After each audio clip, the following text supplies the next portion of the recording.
little bit. But now, guys, I'm curious here. When it comes to lead generation, if that's going to be the fuel that goes into my tank here, give me some ideas. Let's pepper some ideas just back and forth. What are ways that we can go ahead and create more certainty around our lead generation, particularly if we're going to focus on our sphere of influence?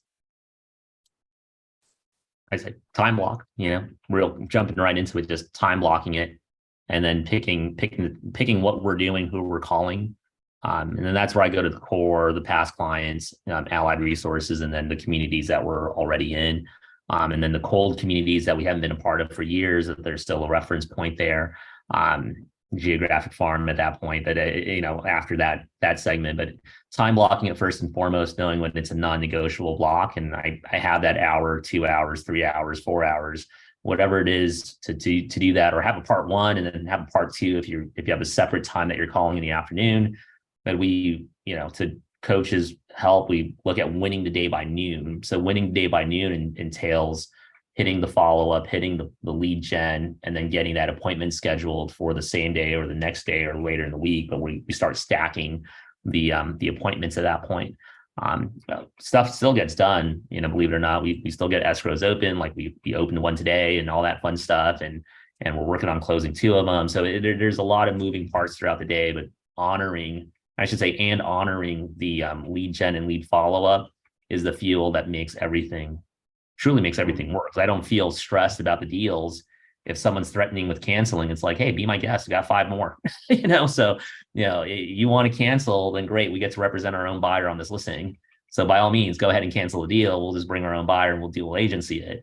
And now we take away the power from anyone that says, hey, I want out. Well, good. Not in a negative way. We say, oh, that sucks. So, hey, we have someone else to fill in. And that comes from genuinely lead generating and following up and working those relationships and connections. Love it, love it, love it. Man, you just dropped a lot on us here, Philip. Linda, is there anything else you'd add? I've got a handful of things that I might throw out there too. Ask for help. Clear those landmines as much as possible. You got your cyberbacker. If you have an assistant, you have your spouse, your team, or even your coach. Right? You've helped me clear so many roadblocks. It's and it really paves the way. Elicit help. Okay, so ask for help. I think it's a big one. Okay, Linda, did we miss anything? What else we got? I don't think so. No. Okay, so there's a couple things that I'm saying here, right? So Philip, what I heard you say, identify who you're calling. So I might want to prioritize. I might want to have a menu already prepared, right? And maybe not so much like, hey, I'm going to call the Smiths, the Johnsons, blah, blah, blah, blah, but okay, hey, what's my priority? So, well, here, actually, let me take a step back. First battle is in the calendar, right? So I've got to be intentional around the calendar. Right. I might even have some cheat codes about how I go ahead and make sure that I hold that time, because we all have 3 different calendars: the one that we plan for, the one we have, and the one we wish we would have had. Right.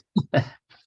So there might be some accountability there, right? I might actually go ahead and tell the world, right? This is a throwback here. There was this right when teams started to become like a big deal. Craig Proctor was kind of leading the charge there in coaching and consulting at the time. And one of the things he would consult his clients would be to go ahead and actually, because agents that were not on a team, they would go ahead and combat the teams didn't know what they didn't know what the right hand and the left hand was doing. And so they would, Craig would say, as a team member, my objective in the morning is to find a buyer or a seller for you. Basically, I'm out there lead generating, right? And if I pick up the phone while between the hours of 9 and noon, I'll give you a $500 reduction in your commission. Nice. Interesting, right? Yeah. So I can infuse some accountability. I could have family of accountability, pure accountability, right? To make sure that I'm doing that. And it doesn't always have to be like super painful, right? I mean, I think we've had conversations around, okay, hey, we're gonna sing the latest and greatest Taylor Swift song, right? And so just having some fun with it, right?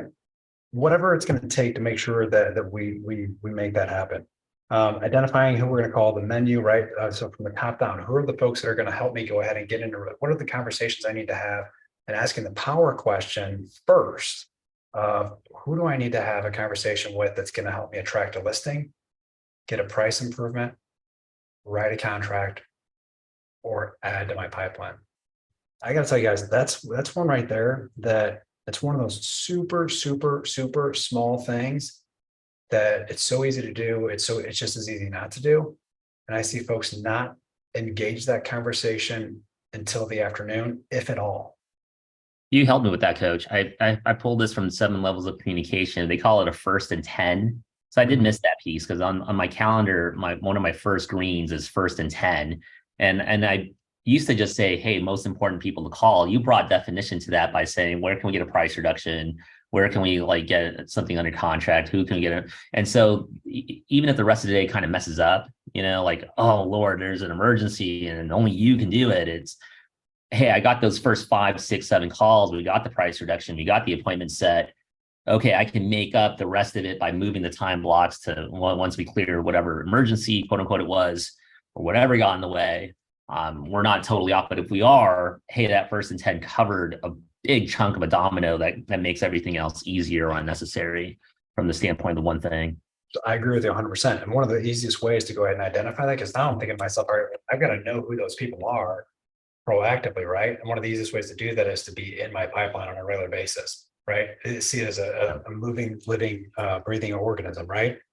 Otherwise, that becomes kind of a heavy conversation every day. I'm kind of constantly going through Right. just my memory, jog of memory. The other thing here that I see is tracking, right? I think we brought this up in some of the previous conversations that I can infuse more certainty into anything when I'm using facts instead of feeling. Right. So if I don't know what my math is or what my numbers are, I probably want to go ahead and start tracking those activities. Another one here too, if I don't know what my numbers are as an insurance policy, I might double it. I might get into massive action.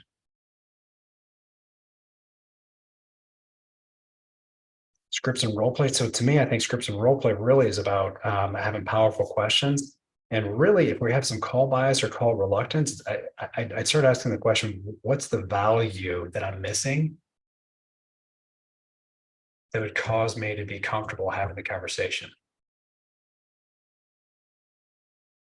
Guys, this is something, and Jeff, this is maybe a good idea to consider just even within the mortgage community to partner with agents with, but the inbound bold 100. Right? I mean, I couldn't think of a better idea than launching something like that in the near future. And what if you coupled that with the make me move questions? Dude.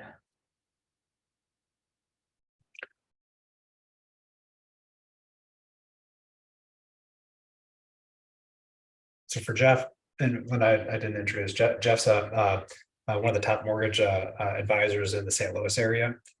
And I invited him on so we can kind of see a day in the life. What are we doing? What are we dealing with there? Right. And Jeff's probably like, oh man, this is like mirror image of what's going on in my world. Wow. Right. Yeah, definitely about lead gen for sure. Yeah. Those connections and find out how you can be a resource, a true partner.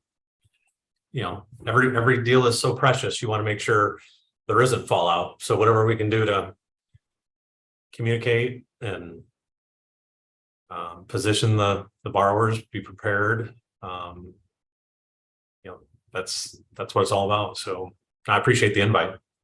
Yeah, and I'll tell you what, that's so true about the communication, right? I mean, that's the entire customer experience, right? If I'm looking to go and remove uncertainty from the customer experience, it's all about communication.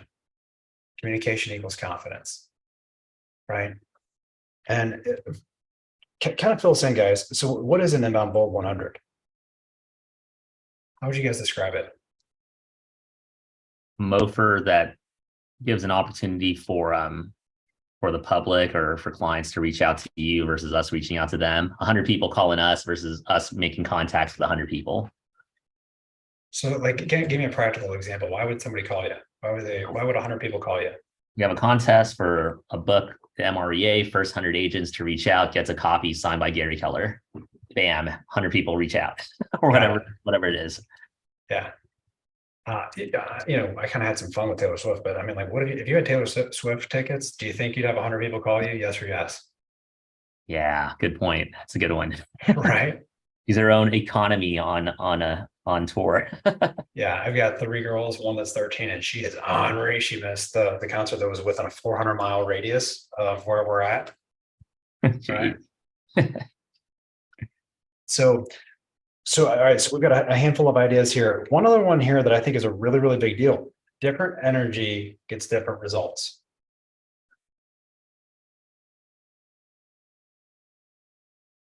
Right? We know that momentum is the great exaggerator of success, right? And really it's just because of confidence. And so when our confidence is high, our energy is high, and we become magnetic. Yep. I gotta tell you guys, I mean, like, to me, this is a pretty good list of ways that we can start to put an insurance policy,